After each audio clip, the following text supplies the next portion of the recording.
पूर्णमिदं पूर्णात् पूर्णमुदच्यते पूर्णस्य पूर्णमादाय पूर्णमेवावशिष्यते। ॐ शान्ति शान्ति शान्तिः। श्री कृष्णाय नमः। श्री गोपी जनवल्लभाय नमः।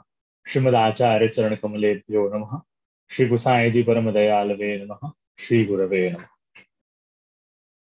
नमो भगवते तस्मै कृष्णायाद्भूत कर्मणे रूप नाम विभेदेन जगत् क्रीडति यो यतः।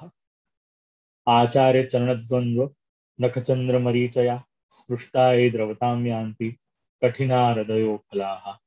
पुष्टिमार्ग सर्वज्ञः करुणारसपूरितः श्रेष्ठ फल प्रदाता च तस्मै श्री गुरवे नमः। अज्ञानतिमिरान्धस्य ज्ञानाञ्जनशलाकया चक्षुरुन्मीलितं येन तस्मै श्री गुरवे नमः। सच्चिदानन्दरूपाय विश्वोत्पत्त्यादिहेतवे तापत्रय विनाशाय श्रीकृष्णाय नमः। Welcome to the web series of Problems in 2021 and Life Solutions in 2021, a Vedic lifestyle. I would first like to acknowledge the cooperation of Swami Shri Prempuri Ashram Trust, who were the one to invite me for this particular session.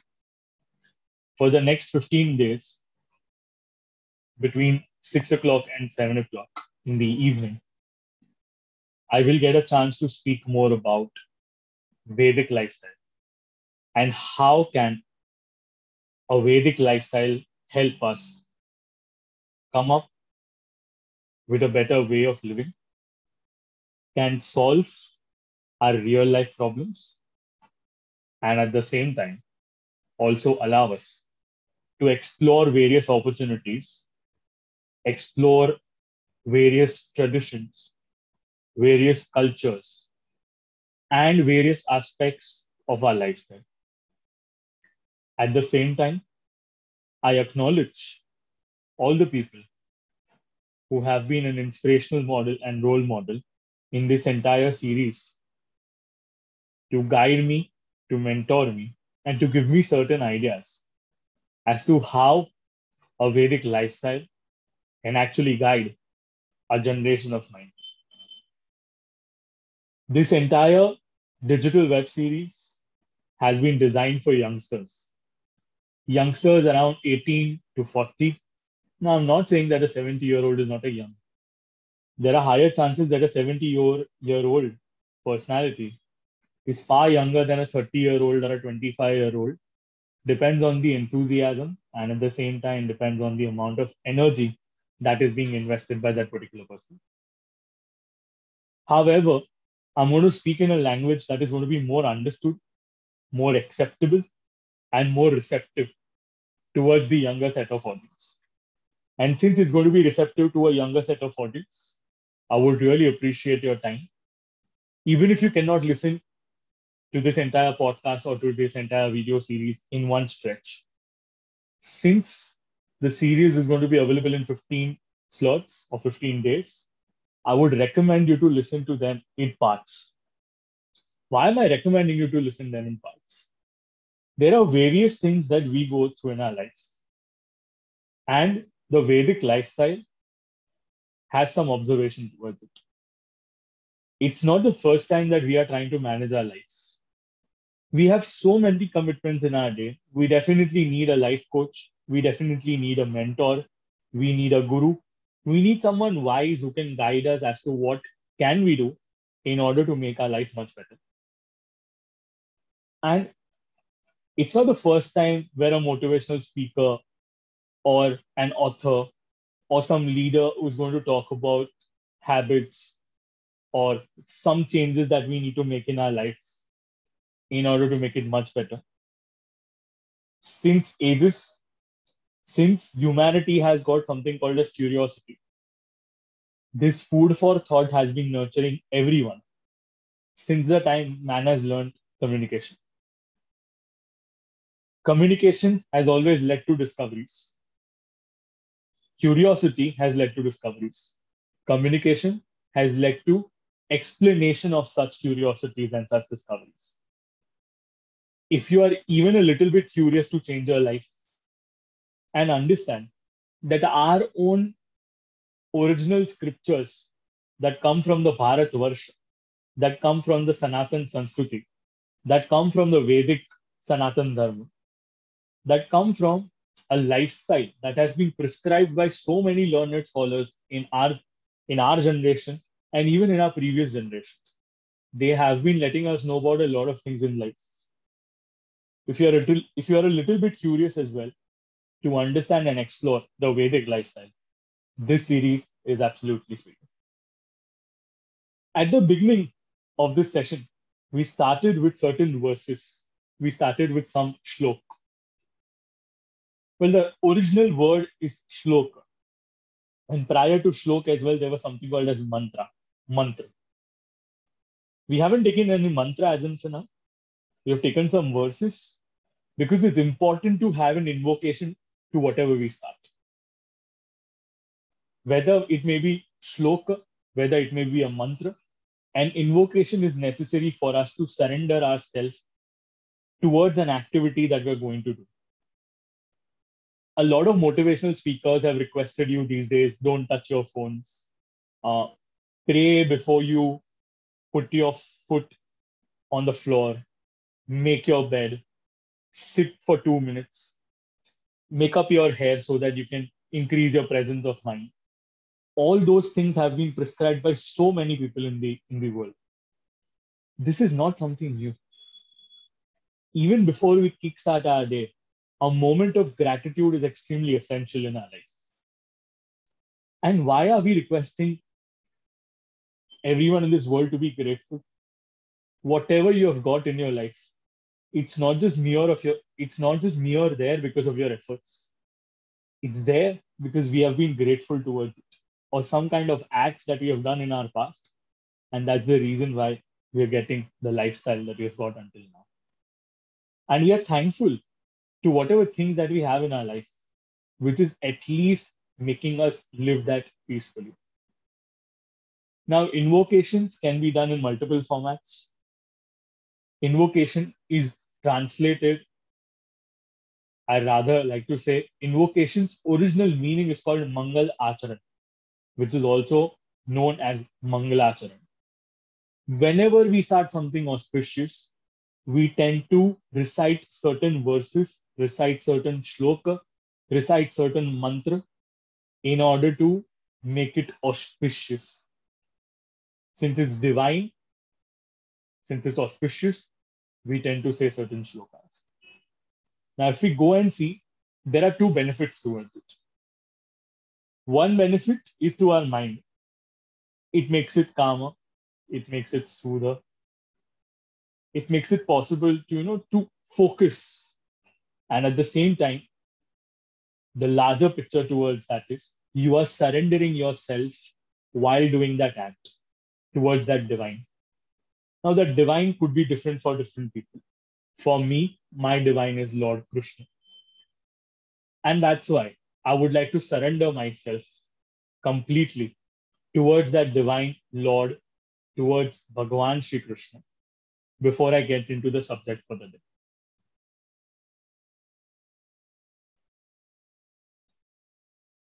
In this hustling world right now, where we are going through numerous situations, dead bodies are piling up left, right, and center. Humanity is at one of the worst hits. It's not just infrastructural loss that's happening, but moreover, we are losing lives. We can be cold and bold by saying that because of their karma, people are dying. And it's not like people who are not taking precautions, only they are dying. People who have taken precautions as well, people who haven't stepped out of their houses, are also departing their souls from their bodies. And they are meeting a different world altogether. Last 1.5 years has been extremely troublesome. Last 1.5 years has been extremely troublesome for a lot of us. It's not just from a perspective of a financial loss, But if we go and see, our faith is slipping. Our hopes are being shattered. Our goals are being thrashed. Our expectations are being crushed. Our unrealistic thoughts are being smashed left, right, and center. And our urge and desire of things being normal are just getting delayed every now and then. Majorly, we all got a slump in the middle when the world was opening up and we tried to make a move. But again, we are stuck to an office chair at home, trying to do office work, or trying to coordinate for someone's lives, or trying to take care of our dear ones and new ones, possibly trying to learn something new. But there's this small sense of dissatisfaction which is there within us. And we are continuously praying and hoping, when will the world be better? When will the world be fine? When will the world believe in Sarvetra Sukhinas Santu, Sarve Santu Niramayaha, Sarve Bhadrani Pashyantu, Ma Kaschid Dukkham Apnavet. When will the world be fine? Well, the situation may go or it may worsen. That's not in our hands. However, what is in our hands is to protect ourselves, is to protect our families. And let me tell you a fun fact. We are living in the age of Kali Yuga. And it is said those who will be able to safeguard their families are considered to be one of the smartest people in the industry. A lot of times we feel that, having an X amount of money or Y amount of wealth or Z amount of security is the only criteria of measuring your own success, or possibly comparing your social media followers or your wealth against someone else. However, the scriptures that come from our origin, our Indian ethos, they talk about if you are being able to safeguard your family and nurture your family pretty well, you are considered to be a Pandit. You are considered to be really smart. Now, guys and girls, and all the wonderful ladies and gentlemen, let's try and pause for a while. Let's try and wait for a while. Let's not think about any expectations that we have. Let's just review what's happening around you. I'm not sure if you are aware, but whenever you're sitting to meditate, you won't get enlightenment in day one itself. While you're sitting to meditate, you'll try to observe what are the things around you. You'll try to feel what's happening to your body. 20,000 thoughts will keep on hampering. I have a deadline. I have someone to meet. My girlfriend is waiting for me. My boyfriend is not loving me enough. My mom keeps on taunting me. When will my marriage happen? How much money will I get in my job? Will my friends be happy with me or not? What will I do on this birthday? Should I buy a Zara top or not? Will Maybelline suit my body or not? When will this COVID end? When can I travel? Why are people only going to Maldives? 30, 40,000 thoughts keep on hampering us every now and then. And whatever we are trying to do, we're never focused on that particular thing. And let me tell you one thing, it's absolutely normal. It's absolutely normal to feel something like that. A lot of motivational speakers will continuously tell you, you shouldn't do this, you shouldn't do that. Well, they are telling you a lot of things from their experience, which is great. We should acknowledge that fact. But the first thing that even a Vedic culture will let you experience is to accept your situations that you are in. You cannot live in a denial state. There was this one learned person called Vidur. Vidur has his own treatise called as Vidur Niti. If you read Vidur Niti, he's trying to make his half-brother understand, Dhritarashtra understand, that war is not something that you should be opting for. If you opt for war, you will die, or possibly you will definitely lose. Well, Dhritarashtra knew all of these things, but he was so much into his own child, he could never take a decision. You may consider this as the worst part, or you may consider this as the best part. Dhritarashtra also was aware of this, that I know all these knowledge that you are trying to give me, but I'm not being able to practically apply it in my life. I am not being able to let go of my feelings that I have for my own son. Vidur was the only one to recommend that don't nurture Duryodhan so much. Dhritarashtra was suggested about it. However, because he was his own child, he could never have this set of experience that I should disown him or possibly I should not nurture him. This is one of the major learnings that we have got. Whenever our mind has some unrealistic expectations, now I'm not talking about in terms of achieving something, unrealistic in terms of not going to space. I'm talking about something which is very vague, something which is ethically wrong, something which is morally wrong. And those sort of unrealistic expectations, when we have, it's time when we need to observe our own selves and just realize whether are we going in the right direction or not. And let me tell you one thing, no amount of motivation, no amount of consultancy, no amount of guru-shishya relationship will help you, provided you don't convince yourself that you want to bring that change in your own self. When such situations are happening, when our mind is trying to be stubborn, where our decision-making strategies are trying to be stubborn, let's try and analyze the external world right now. The number of distractions have increased all over the world. We have so much entertainment going around. We have so many things to watch. We have so many things to learn. We have so many desires. We are expecting to spend X amount of money to feel a certain thing or to get pleasure, while traveling or by eating certain kind of food or possibly by having a certain set of lifestyle. No one is saying it's wrong. No one is saying it's wrong to have a lifestyle. No one is saying it's wrong to have aspirations. No one is saying it's wrong to have certain set of expectations. The concern is the attachment that we have from those expectations. The concern is the attachment that we have in terms of with those goals. Just observe your own generation, our own generation around. Most of us have a loan to pay for property.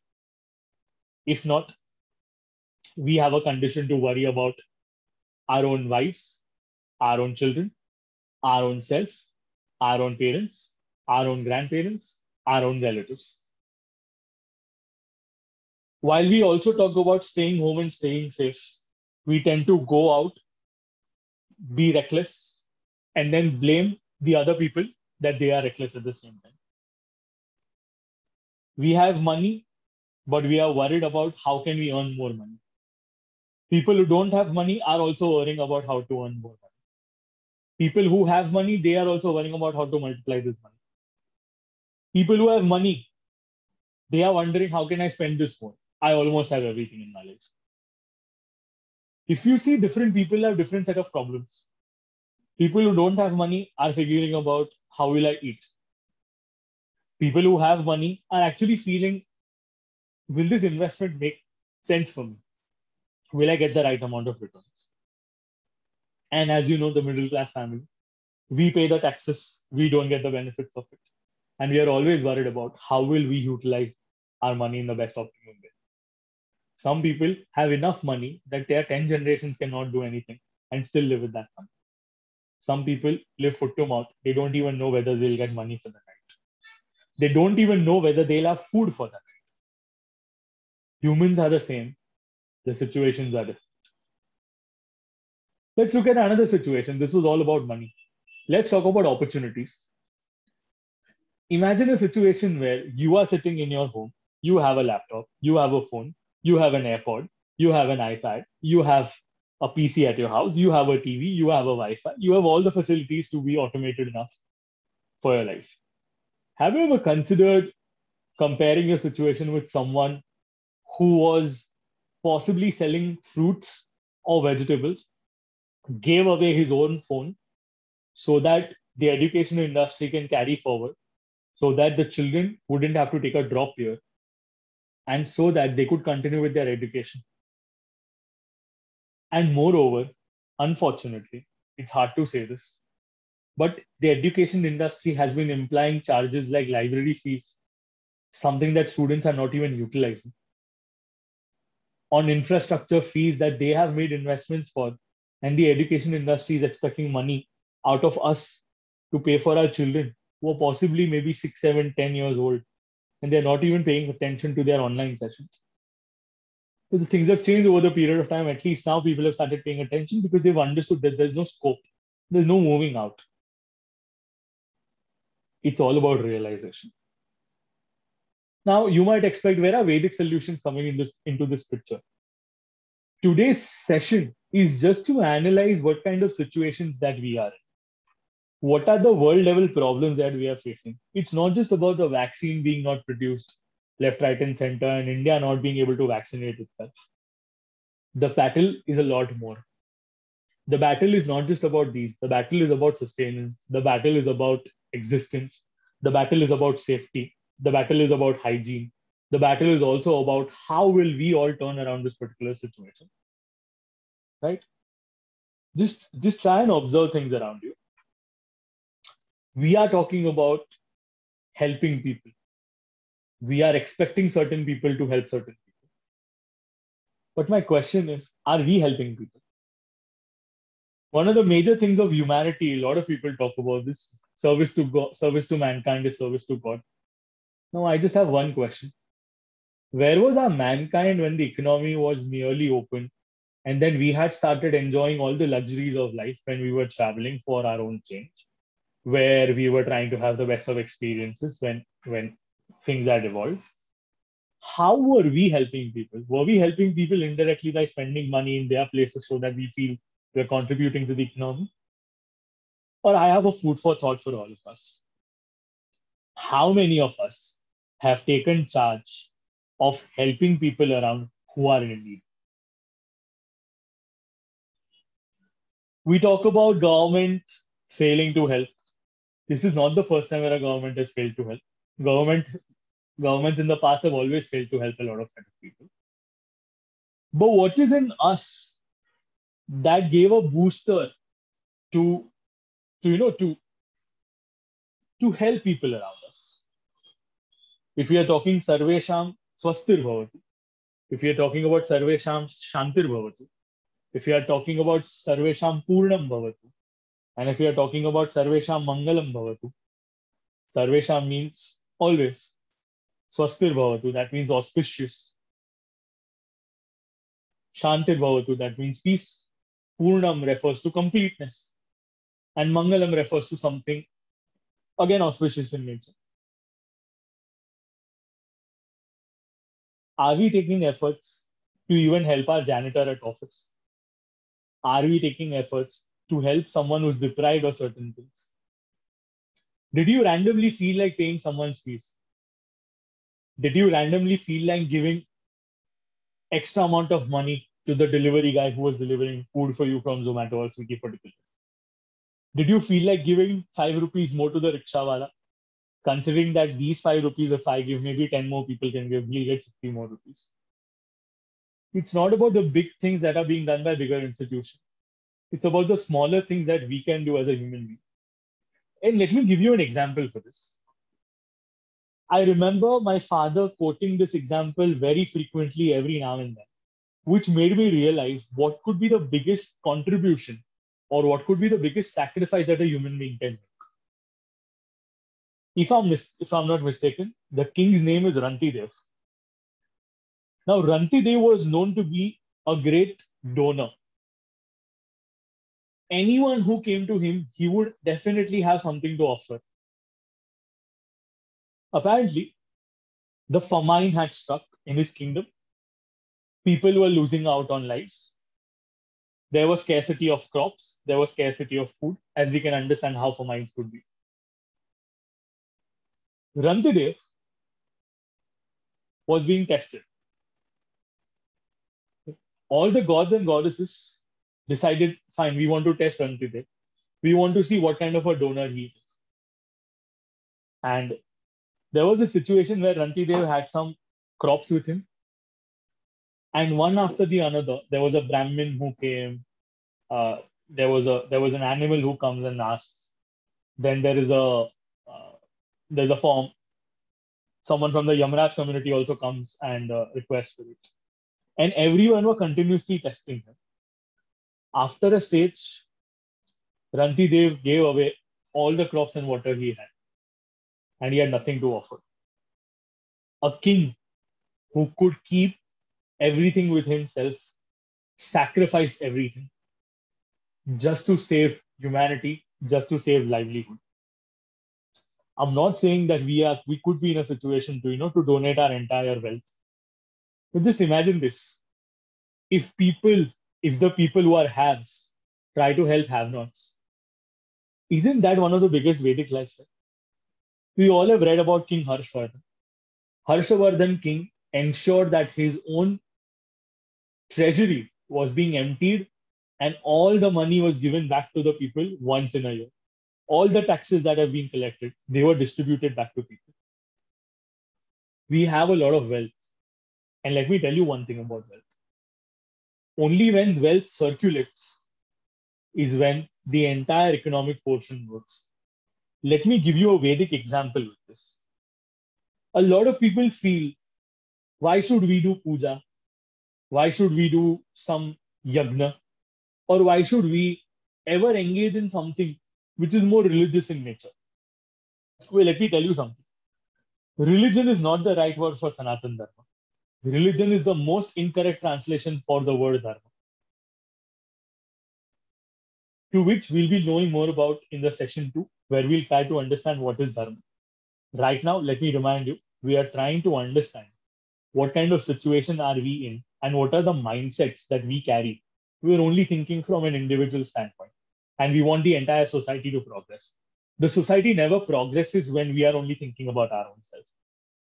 The whole ideology about Sarvesham Swastir Bhavatu stops when we only start thinking about our own self. Let me tell you, from a Vedic standpoint, what happens when you do a yagna, when you do a yagna, or when you do a puja. There are multiple benefits that are carried along. The first thing that happens, you start giving money to a section of society that doesn't have money. For example, you pay the kumbhar. What's a kumbhar? Who's a kumbhar? Kumbhar is someone who's giving you vessels made out of clay. Second, you pay the woodcutter.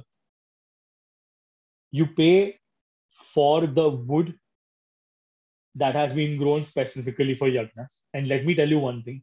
Trees are not cut, branches are cut. It's pretty much environment friendly. You pay the florist for flowers. You pay the grocery store for all the grains that you need. You pay, I'm sure event industry, as you are all aware of, it's pretty stuck right now because marriages have been restricted to 25 of them, or 50 of them. Funerals have got restricted to 25 of them. So if you see, despite being one of the largest contributors in the wedding segment, the money is not rolling over there. So if you pay your event manager some amount of money, even that's beneficial for them. Now, if you want a modern approach, one of our very empathetic situations is of all photographers and videographers that are there. Not everyone has employment. And photography and videography is also part of our ecosystem now. Even they get some amount of money. Last but not the least, the Pandit who's getting the wedding done for you. Now we are from a culture, Pandit ji, 15 minutes ma lagan karavi do. Boss, 15 minutes wedding lead to divorce. Invest in something which is more sustainable in nature. When you're going to buy an Apple iPhone or when you're going to buy something, you're spending X amount of money for more durability. Don't you want your marriage to be more durable or what? Don't you want a long-lasting relationship with your partner? Why are we in a hurry of getting married in 15 minutes? If you wanted to get married in 15 minutes, go do a court marriage. Don't have a Sanatan Vedic Dharma wedding lifestyle. Because then the essence of our Vedic lifestyle is to believe, to have that entrust in that holy fire, that Agni Dev, who's going to be the witness of your friendship. This is what our spirituality is. This is what our dharma is all about. Ritual and spiritual are complementary to each other. Any spiritual act will have a ritual in it, and every ritual will have a spiritual reasoning behind it. They go complementary to each other. Now, this is from an economic standpoint why we should do something called as yagnas. Has this thought ever occurred to you that we should be thinking something like this? Most of you guys are thinking Pandits take away the money and go away. Let me tell you one thing. Pandit gets the least amount of money. The photographer is charging more than the Pandit. And the Pandit is actually praying so that your life gets a longer duration. You get a better lifestyle. Your husband and wife have a healthy life, a wealthy life, a peaceful life, a happy life. They are the ones who are praying for you. Now, I'm not disregarding the cameraman over here. I'm not disregarding the photographers and the videographers over here. But don't think from a standpoint, don't have a mindset where a Pandit should only get X amount of money. Rather, you should be paying Pandit the equivalent amount of money as well. If you pay him, he'll do good things for you. Well, nevertheless, if you see, these religious activities also tend to support other people. And that's why our Vedic culture has made this ecosystem. Now, all of a sudden, if you go and see, we are investing tons of money in mental fitness. We're investing tons of money in physical fitness. But what about our spiritual being? What about the people who are dependent on us indirectly? What about our responsibility towards the society that is also trying to do something good in their own capacity? The biggest adaptation that has happened in this 2020 and 2021 is everyone has gone digital. It could have been a situation, none of you would have been there in Prempuri Ashram and I would be coming over there and speaking about this particular topic. But look today, you are sitting at your house, possibly driving, possibly working out, possibly during your tea break in the evening, or possibly you got out of a meeting and you got a chance to listen to this video or maybe a podcast through Prempuri Ashram's video YouTube channel. By the way, let me tell you one thing, do subscribe to it. It will help you get some more knowledge with other speakers coming by and sharing some kind of mindset that I carry. And maybe they could have better mindset than mine as well at the same time. So don't forget to subscribe the channel for sure. Well, having said that, everything is not just black and white in this world. It's a lot of gray as well that we need to accept. If there are rules, there are ways of mending them, and they are not for our own sake. It's for betterment of the world. In our Sanskrit Sahitya, it is said, Paropkaraya vahanti nadyaha, Paropkaraya phalanti vrukshaha.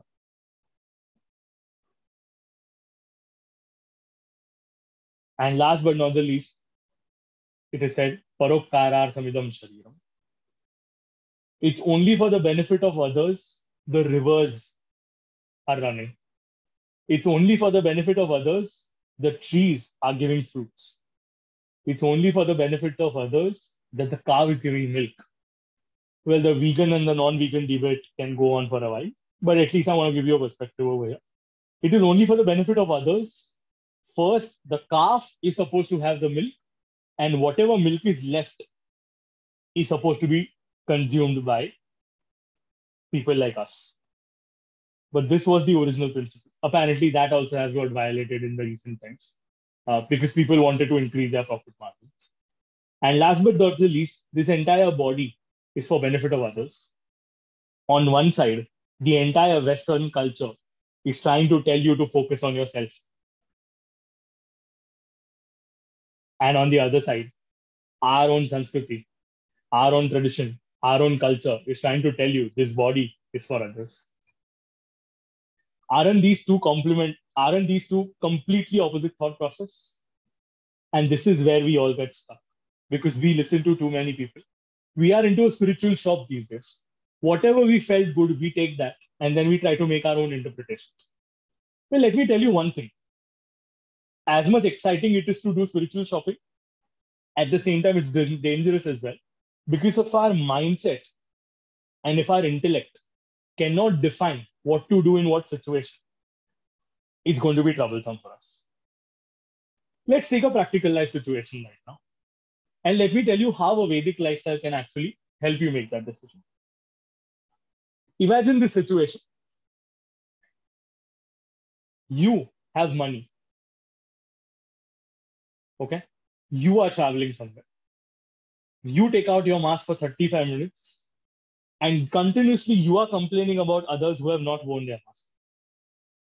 Are you any different from anyone else? No. Are rules meant the same for both of you? Absolutely yes.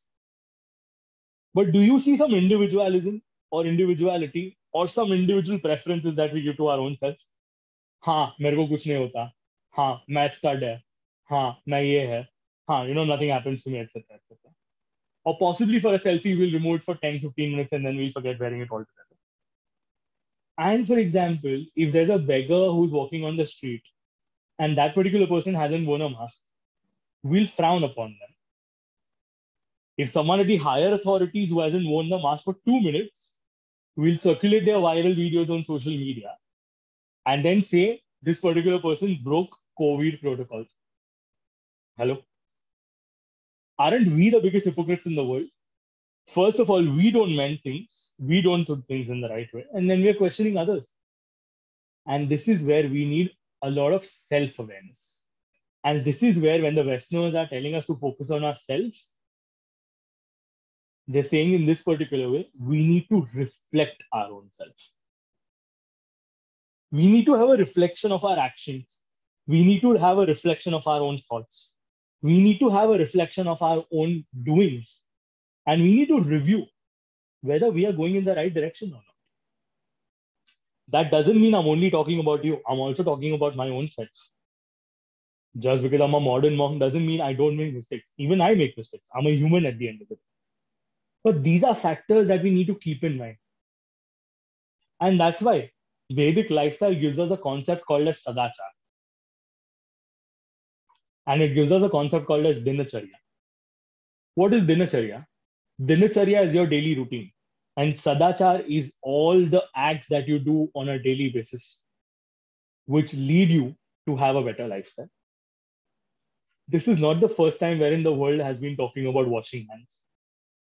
This is not the first time where we are talking about purity and cleanliness.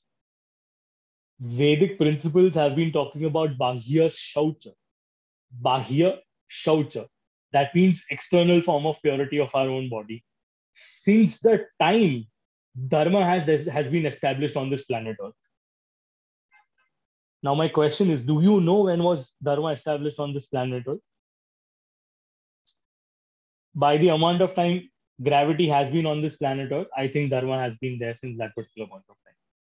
And even if the planet Earth was not there, Dharma has always been there. Dharma is the only thing that is omnipresent. Now, the Westerners may call it from an energy standpoint. The Jains and the Buddhists may call it from a Dhammam standpoint. The Hindus, or rather I would call as Sanatan Dharma, Vedic Dharma philosophers and contributors will call it from a Brahma perspective. The Vaishnavas may call it from a Bhagavan perspective. The yogis may call it from a Paramatma or the divine perspective. At the end of the day, the Dharma is omnipresent and it has an origin called as Brahma. A lot has been said from the Western and the Eastern world about the origin of the world and not the origin of the world, and who's the source and what is the outcome, etc., etc. However, why are you bothered about it? As I said earlier, since you're only focused on yourself, let me ask you this one question. Have you ever wondered how did that soul enter your body? A lot of us in this world right now are talking about ena prana vaya gaya, uske pran chhut gaye. A lot of people feel that prana is the soul. If you don't have pran, your soul is gone. Is it true? I don't think so. A lot of people feel anything happens to the body, the soul goes up. No. Is it true? Not true. A lot of people feel when we start not using our senses, or possibly we feel when our senses are getting fulfilled. So let's say if I have an ice cream, my soul is getting satiated. Or when I'm into a sensual relationship with someone, you feel your soul is getting satisfied. or possibly when you are having an ice cream, or possibly chilling at the Maldives beach, you feel that your soul is getting satisfied. Is it? Is it really so that your soul is getting satisfied? I don't think so. And why I don't think so? Because we are stuck with a concept called as Maya. We're stuck with a concept called as illusion, wherein only satisfying our bodily senses makes us feel satiated. Our senses will always have temptations till the moment we die.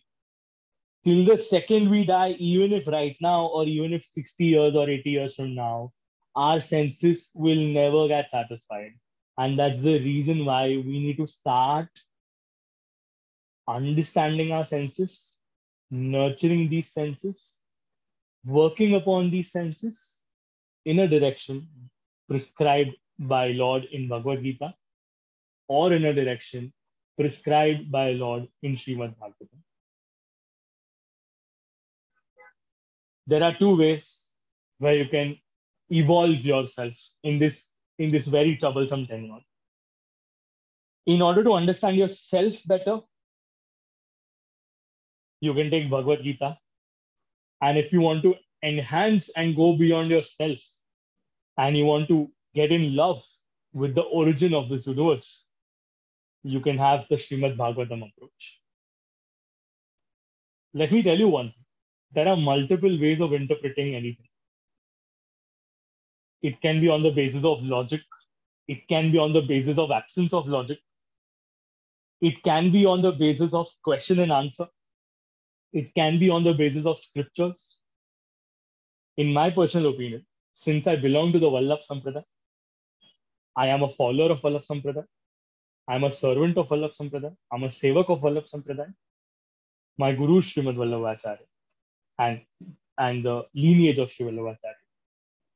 We personally believe testimony is the stepping stone of understanding your own self. Shastra, scriptures, Veda, Purana, Upanishad, Bhagavatam, Bhagavad Gita, Valmiki Ramayana, Mahabharata, all of these scriptures will give you a lot amount of knowledge about your own self, about the situations around you, about the lifestyle that we come across. And after you start knowing things from these scriptures, it will really help you get a perspective and also mold your personality towards bigger things in life. It's not just Gautam Buddha who at an early age, when he was Siddhartha, realized that I want to renunciate and become a monk. It was also Prahlad and Dhruva at their very tender ages. They wanted to get the supreme divine, who was Bhagavan Vishnu or Sri Vishnu.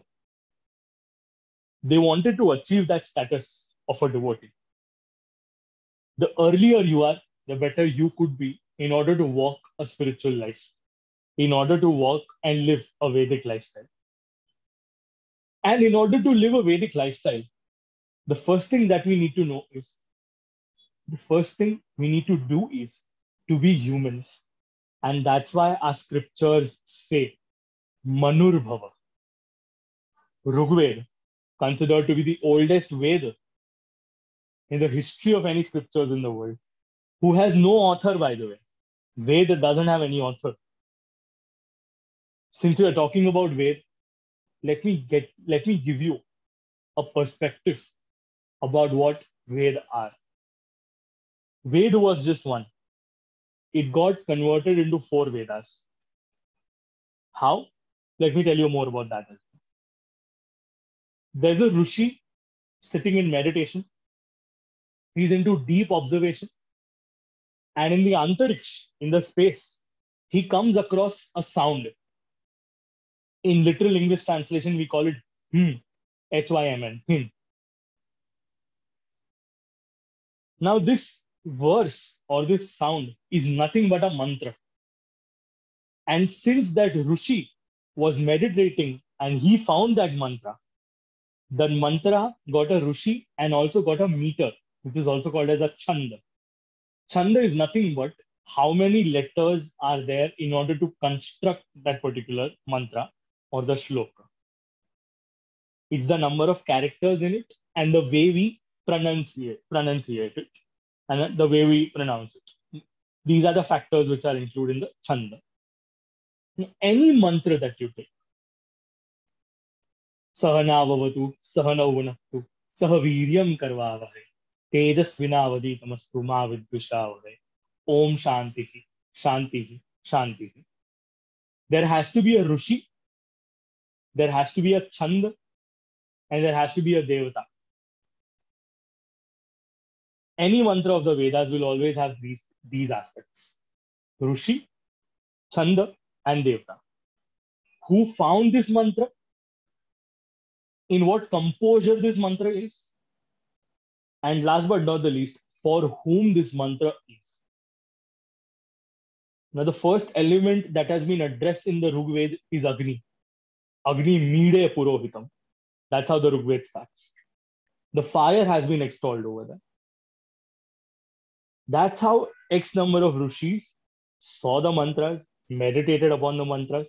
They received those mantras. And then these mantras became an oral transformation for the generations to come by. And Vyasa Maharshi, was the one who divided one Ved into 4 parts, because one Ved takes about 12 years of study. Now imagine this. A human life in Kali Yuga, the Yuga that we are in right now, is of about 100 years. And since it's of about 100 years, it's impossible for someone to spend 48 years just in studying. And since it's impossible for them just to study for 48 years, Vyasa Maharshi divided that one Ved into 4 parts by the name of Rig Veda, Yajur Veda, Sama Veda, and Atharva Veda. Rig Veda, Yajur Veda, and Sama Veda are known as the Veda Trayi, where all the major principles have been there. And last one is called the Atharva Veda, where the warfare, etc. kind of concepts have been explained pretty well. Now, these Vedas are not written by a human being, or there's no messenger coming in and saying, I'm the messenger of the divine. These Vedas are also trying to explore that origin of the universe. And that's why there is something called as a Purusha Sukta in it, which is trying to talk about the divine Purusha, who is considered to be the origin of this entire universe. These Vedas have been studied by various Pandits. They by heart the mantra, and they go through a rigorous training of how to live a Vedic lifestyle. Someday, if it is possible for you, call your Panditji at home, or call your Panditji for an online session. Sit with them. If you can invest 16 years of your time in learning certain education, which is going to give you money for the years to come, if you can spend 20 years of your time in education and get double masters, why can't you spend some amount of time and efforts to understand the Vidya, or to learn something that is going to help you to live a better life? At the end of the day, we all talk about self-discovery. If you can self-discover, if you can discover yourself, if you can make those attempts of finding yourself by reading these scriptures, by understanding these scriptures, by investing your time in these scriptures, it will definitely change your life slowly and steadily. And since we are living in a world which is extremely fast, and we are very result-driven people, let me tell you one thing. A 21-day crash course on spirituality or a 7-day workshop on how to be a better human being is not going to help you. That will just fasten your progress in terms of grasping things. I'm not sure if it's going to be enough for you to change your life and implement your situations. And that's why it's important for you to find a mentor, to find a guide, to find a person of resource who can actually tell you that this is reality, this is bogus. Imagine this situation. You want to learn French. Would you go to France and study it, or would you stay in India and study it? Obviously, most of you will say, I'll stay in India and study it. But what if you get a chance to study those same things from France? Would you mind? If it's a better opportunity, then why not? Now, let me tell you how this entire Vedic lifestyle came to a decline. This situation of the French education will definitely help you out. There was an experiment. Rather than experiment, it was a situation of an observation. The British Parliament had sanctioned a committee to do an overview and research of how the Indian subcontinent was studying. Now I'm talking about the era which is 19th century, in the 1800s, where there were Vedic Pathshalas, though a lot of them had been burned down because of the Islamic invasion that had taken place. But that's a different situation altogether. More than the Islamic invasion, it was the Mughal invasion that took place because they had burnt a lot of scriptures. And if you are expecting me to give you some praman or some testimony for the same, just read more about the Somnath temple destruction that has been taking place in the history about 17 or 18 times, and the number of scriptures that have been burnt and the number of Brahmins that have died while safeguarding the temple and the Shivling. I think that will most probably answer a lot of your questions. Despite those annihilations, Bharat still had a lot of Vedic Pathshalas. Remember one thing, we come from a Gurukul system. Having a hostel and making people study with us is not a very new concept to us. It's not the first time wherein in India, some child is going to leave the parents and go and live with a guru and study with that guru for about 16 years, master those arts and skills, and then eventually be a better human being. This is not a new concept. This has been happening since ages. We are not the first ones to go to Harvard or a Stanford. Everyone was the first one to come to India to do all of this. We are the epicenter of Gurukul technology or the Gurukul ecosystem. It's now that all these universities have possibly, copied the concept of Gurukul completely. You stay away from your family. You have a lifestyle. You dedicate your time in research. You mend your own stuff. You cook your own food, etc., etc. 10,000 things have been there. The origin is with us. Now, let me tell you the origin for that as well. The origin is the Upanishad. Upanishad refers to me sitting near my preceptor or my teacher. And the teacher is going to guide me. While I am asking questions, he is going to answer my question. And that's how the educational learning or the evaluation mechanism of learning actually came into existence. I hope you are understanding what kind of contribution we have given to the entire world. It's we who sit near the teacher, and the teacher is going to help us, guide us, answer our questions. That's how the Upanishad mechanism came into the existence. Now, these Britishers came to India, stayed for 12 years, understood what we do, what language we speak. We speak Sanskrit, we speak our local languages. We have Vedic Pathshalas. We are very, not so extravagantly demanding personalities. Our lifestyles are pretty much simpler in comparison to what they are. The history is giving you two equal perspectives. Now it's your decision which one to choose. A detailed report is being given to the British government saying that they are pretty strong in all their practices. They speak Sanskrit. They have their Vedic culture intact. They are doing yagnas on daily basis. They have a cow in their villages. They go to their Vedic Pathshalas, and even the madrasas are there. And even the Islamic people go to their own, teachers to study at the same time. And then Britishers sanction more amount of money. They are saying, stay there and learn them. And that's how the most renowned and the most stupid author I've ever read in my life, Max Muller, comes into existence. That poor fellow studies our scriptures and writes left-right misinterpretations of all our scriptures and becomes one of the world's renowned personalities who has translated Indian Vedas and Indian scriptures into English. It's absolutely rubbish. We rather rely on Gita Press Gorakhpur. We learn it our own primitive languages and then translate it into English. As much as we enjoy English in terms of TV shows, I'm not sure if it is the best mechanism to spread spirituality. And even if it is one of the finest ones, let me tell you one thing. The melody that Sanskrit or our own vernacular languages may carry, it may not be similar thing with the language English. But yet, we'll try to do an amalgamation and try to learn this. The British government ensured that certain scholars learned these scriptures, came back to Britain, created a curriculum, and that's how Britishers came back to India. They started building schools, substituted the entire Vedic lifestyle of people, and that situational experimentation was done in Kolkata, wherein they set up the first English school. And within 12 years, they came for a research once again. Britishers were being touched. People were touching Britishers' feet, saying that they are a real guru.